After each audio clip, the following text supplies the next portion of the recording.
Hey folks, thank you for tuning in again this week. My name is Alan from Season 10 of Alone, and this video is Alone, Season 12, Episode 3, Africa. Stick around.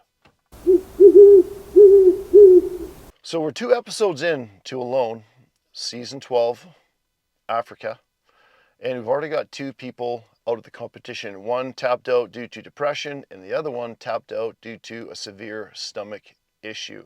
So I did notice this was a shorter episode. It only had a 1-hour time slot on the History Channel instead of an hour and a half, and I have no idea what that means. So one thing I was thinking about was poachers. Are there poachers in this area, and what have the contestants been instructed to do if they see or run into some poachers? So the first person up on this episode was Will from Texas, and it's day 3. So he's going fishing, and he's digging for a scorpion to use as bait. And now he does something interesting. He takes out a UV light, and he shines a UV light on the scorpion, and the scorpion glows. And I guess there was a quick little message on the screen that contestants were given UV lights as a safety measure. I guess before they lie down on their bed or check out their shelter, they turn off all the lights, and that UV light, if they give it a scan, will tell them if there's, scorpions on their bed mat. So it's a safety item, just like we were given bear spray on my season, and we were given like an air horn, just like other seasons, to scare away bears. So it's similar, I guess. I just found that pretty cool that they're given a UV light to watch out for poisonous insects. So they show Will fishing at night for a catfish, which is a good idea for a couple of reasons. Number one, he's out of the heat of the day. And number two, that's when catfish are active. So he ends up catching a smallish, maybe about a pound, sharp tooth catfish. And that's his first piece of meat that he's acquired on the show so far. He processes the catfish, cooks over the fire, and eats it. And he's surprised at how good it tastes because, well, he doesn't even really like fish, he mentioned. And that the same kind of thing happened to me. Like, your body goes into like a switch mode. Like, fish is okay for me, but my first day there, or 2 days there, man, I was forcing the fish down. But a few days in, when my body became more hungry, I started to enjoy it, and it tasted much better, obviously because my body needed nutrition. So Will goes on a climb the next morning, but he mentions he hasn't eaten much, but he actually still feels quite good. He spots a water buck, but that water buck sees him first and takes off. Then they show him spotting a gemsbuck, and that gemsbuck also spots him very quickly and takes off. Now, these animals are obviously super wary, and being a bow hunter, I can't stop thinking about what I'd do if I was in that situation. Now, I know I'm being a bit of an armchair critic here because I'm not there and I don't really know what it's like, but I know that I'd find a high point and I'd observe the game for quite a while first, and I'd try to find their patterns. I mean, animals in that sort of heat need water. I'd try to figure out what time of day they need water. Do they water at night? Do they water in the morning? Do they water in the hottest part of the day? What water hole are they using the most?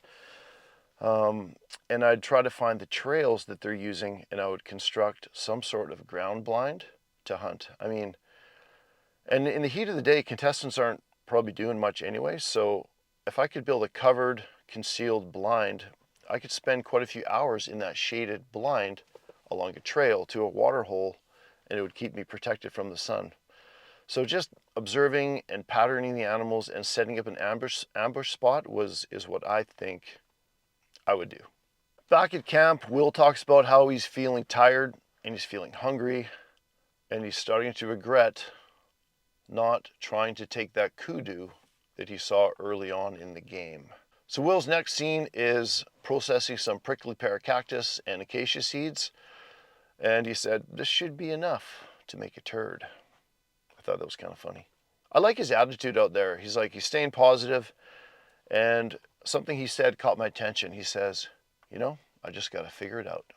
All right, now Will's next scene is him lying in a shelter, getting very, very sick. He feels nauseous, he's throwing up, and he talks to the camera and says there's a lot of blood in his vomit, like half blood. He said, and I was wondering what that could be from, and it made me think back to Michaela's scene in season 11 when she was throwing up what looked like blood, but it wasn't. It was from something she had eaten. So I'm wondering if it's something from the cactus or dye from the acacia. I'm not sure, or if it really is blood. If it really is blood, man, that is a life-threatening, serious situation.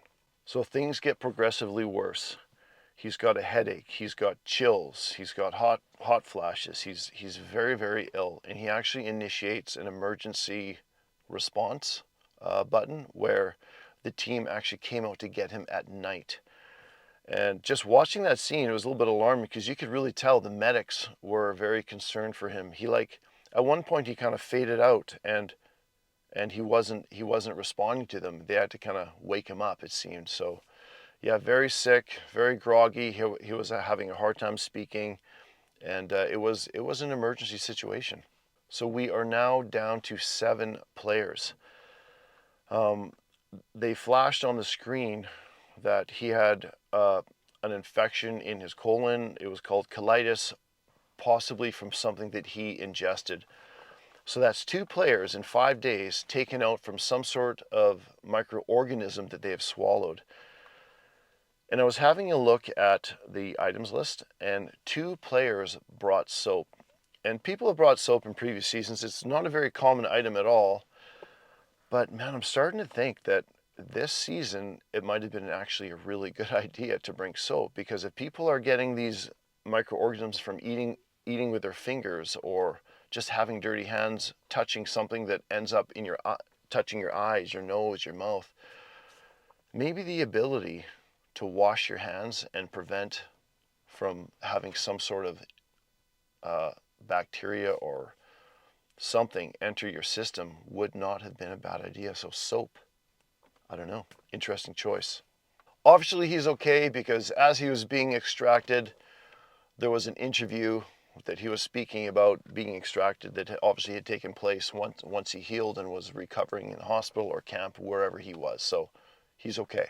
Next up on the episode, we have Kelsey, and they show her observing some more warthogs. We don't know if it's closer to camp or night, but it looked like they were kind of going into their burrow, and she definitely took note of that for her future hunting opportunities. Remember, I think a warthog is like a perfect size animal out there, because it's big enough to provide quite a bit of food, but small enough to process and preserve fairly quickly. So Kelsey talks to the audience and encourages us to drink more water, even when we're sitting at home. And then she goes on to talk about how she wants to create a water cache. So she builds a pile of rock. Looks kind of like a mini chimney. And she cuts a piece of her tarp, fits the tarp inside, and makes a very simple, effective, quick water container. I mean, a lot of the contestants have spoken already about how much time is consumed getting water, boiling it, letting it cool, drinking it, lighting the fire. Like it's a big process. And having somewhere to store water, so like when you are sitting around camp in the heat of the day, you can just boil multiple pots of water and just keep dumping it in your water cache for emergencies. Because what if you get a big game animal? You're going to need a lot of water as you're packing it back and forth, and you won't have time to stop, light a fire, boil water, let it cool, drink, go pack some more meat. Having a cache like that, very, very good idea. So as Kelsey is looking for rocks to build her cache, she finds a frog, and she leaves it. She was considering keeping it for bait, but I liked her attitude here. She's like, you know what? I have food right now. I don't need you for bait, so I'm going to leave you alone. Speaking of fishing, do you guys notice that no one this season is making a gill net? They haven't shown anybody set one. They haven't showed anyone building one. So I'm wondering if this season there's a regulation preventing contestants from using a gill net. I also noticed that no one is setting snares, and snare wire, I don't believe, was on the item list. So obviously there's regulations that prevent contestants from setting snares this season as well. Kelsey also mentions she's not planning on hunting or killing anything until she has about 2 days of jerky left. And I like that respect she has for life and not taking more than she needs.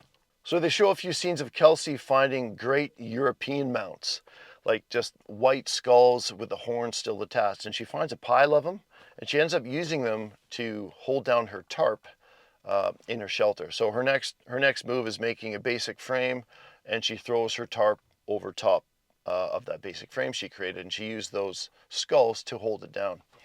All right, let's talk about where she put her shelter. Now, I know you noticed, and I know you're thinking the same thing as me, because she also talked about it.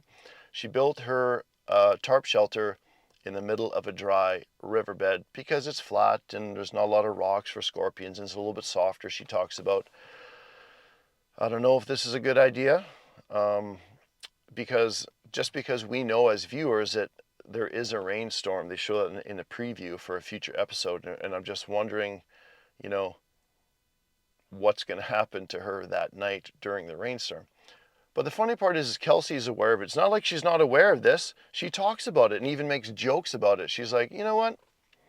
I know I'm building it here, but if I get carried away in a flood, I'll just make sure I film it. It'll be great. So she's lighthearted about it, and I hope it works out for her there. I'm not sure that that's a great idea to build it in there, but remembering back to what Nathan said about this time of year, rain being unlikely. So we'll see what happens. I just want to talk about her shelter a little bit. Now I'm not being critical because of the edit. Like, who knows what the editors chose to show us and what really happened over there. I noticed that it wasn't pegged down to the ground. The tarp was just kind of laying there. She had some rocks, she had some skulls on it. I'm hoping that Kelsey will create some stakes and really pound that tarp into the ground, because just remembering my season, how windy it was, and if that tarp, the way it is now, and if there's a windstorm, that tarp will end up either in orbit or in North Africa, because it would catch the wind and and it would be gone. So I'm hoping that Kelsey did stake it down. Next up we have Douglas. Now, they show Douglas in his little sheltered area. He's got the basic frame constructed. There's nothing really over top of it yet. He's probably planning to put something over it eventually. He says the shelter's coming along very well. Douglas talks about how much time he's spending preparing water to drink to stay hydrated. You're boiling it, you're lighting the fires, you're letting it cool down, you're drinking it. So he hasn't really had time to do other things. So he wants to make a large water storage container. Now, I really enjoyed Douglas's scene this episode. He found that giant agave root ball. He cut it down to size, not by sawing it, but by actually burning it in the fire. Smart idea to save calories. And he's got a larger knife. I forget what they're called. It's like a chopping machete of some kind. And he shapes it.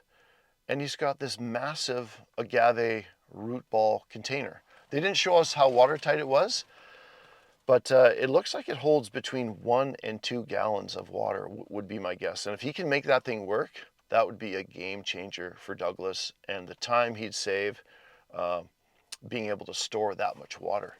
Yeah, I'm really anxious to see how well that agave root ball works out. Up next, we have Pablo from Florida. So during his first scene, they did mention that he gained about 40 pounds for the show, and he looks like he was a pretty big guy anyways. And they show him creating a lure and heading out to the water, doing some hand casting. Now, with the edit, who knows how long he was fishing for it. It appeared that he didn't fish for very long, and he wasn't having any luck. The lure looked a little bit light to me. To hand cast like that, the way he was doing it right off the spool, you really need to have a good heavy lure, and it took me a while to figure that out when I was out there too, but I kept wrapping a length of snare wire around the lure I made to add weight until I just had that perfect weight and I could just rip it off my reel and get some good distance on the cast. But I'm sure he will figure that out as well. So just to talk about fishing, I want to give you guys an idea of how much time that I spent fishing. Once I realized that my big game opportunities there were unlikely. I mean, we were allowed to take moose and bear, but there was really no sign on my spot. And quite quickly, I completely focused on fishing. And if it wasn't windy, I would spend pretty much the entire day fishing until my arm got tired, until my shoulder got sore, until I needed to check on my fish I was smoking. But I would literally spend hours upon hours of fishing, because I knew that was my only chance of getting enough food to carry on in the game. So Pablo starts on the shelter, and he begins talking about how hard it is staying hydrated and preparing water. And this is a common theme of this episode. Constantly preparing water takes so much energy. And he's already starting to feel the effects. He's already starting to feel the effects of dehydration and not eating. He's feeling lightheaded. He's feeling a bit nauseous. And he's also starting to notice that his mental game is declining. He keeps telling the audience that, man, you don't understand how hard this is. This is not easy. And he's obviously feeling some effects of dehydration. And he mentions he made a mistake. He said he wished he brought a water bottle. And there's been some other comments about that this episode. I believe it was Will, when he went on that walk, said he wishes he brought a water bottle. And Douglas spoke about it. He goes, man, some guys aren't even bringing water bottles. I can't believe these guys would consider not bringing water bottles. So you're kind of getting the impression that he is, he's having a weak moment for sure. But man, the next scene blew me away. I was not expecting it. I thought he was just having like a weak moment, because man, I had a weak moment out there every single day, but it didn't last for long. And I usually just kind of push through them. It's like, oh, what am I doing out here? Oh, I've only been out here 11 days. Oh, I haven't caught a fish in 4 days. What am I doing?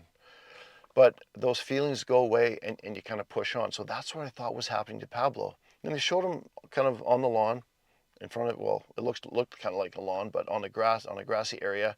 And he's got the phone in his hand, and he's calling, and he taps out.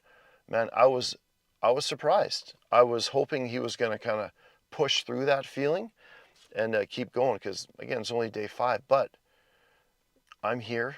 I'm not there. I don't know what else wasn't shown on the edit. So I don't want to be critical of Pablo, because who knows what exactly happened that wasn't shown. But it was shocking to me. I really wanted him to kind of just push through that moment. But I was talking to a friend about this, and his theory was, because Pablo's such a big guy and he gained all that weight for the show, perhaps he struggled more than others with hydrating himself because his body just needs that much more water. And if you notice, he also didn't bring a tarp on his item list. And the area that he was in, it didn't have a lot of big trees. It was mostly bush. And I think shade was hard to come by. And perhaps if he had brought a tarp and set up just a basic tarp shelter to create shade in the hardest part of the day, or maybe even work under that shade on whatever project he was making, maybe that would have made a difference. I don't know. We are 3 episodes in, and we've lost 40% of the contestants. So there's 6 left 5 days in. Shocking. I'm wondering if production was like getting worried. Like, oh my gosh, man, we're not going to be able to make a season out of this. So obviously they did. But I bet you that production was getting nervous that so many people had tapped out so early in the game. Oh, and where's Katie? I haven't seen Katie since the first episode, and she really had a very short stint. They showed her catch a fish, a few lines here and there, but not a lot of Katie yet. What does that tell us? Does that mean that she's going to have a big event later on to equal out all the time that she hasn't had yet, or did they just have to focus on the people who've tapped out? But I'm looking forward to seeing more Katie and what she's up to. Folks, thank you so much for sticking around to the end of the video. If you have any questions, put them in there. I will try to answer them the best I can. And we'll see you next week. Take care.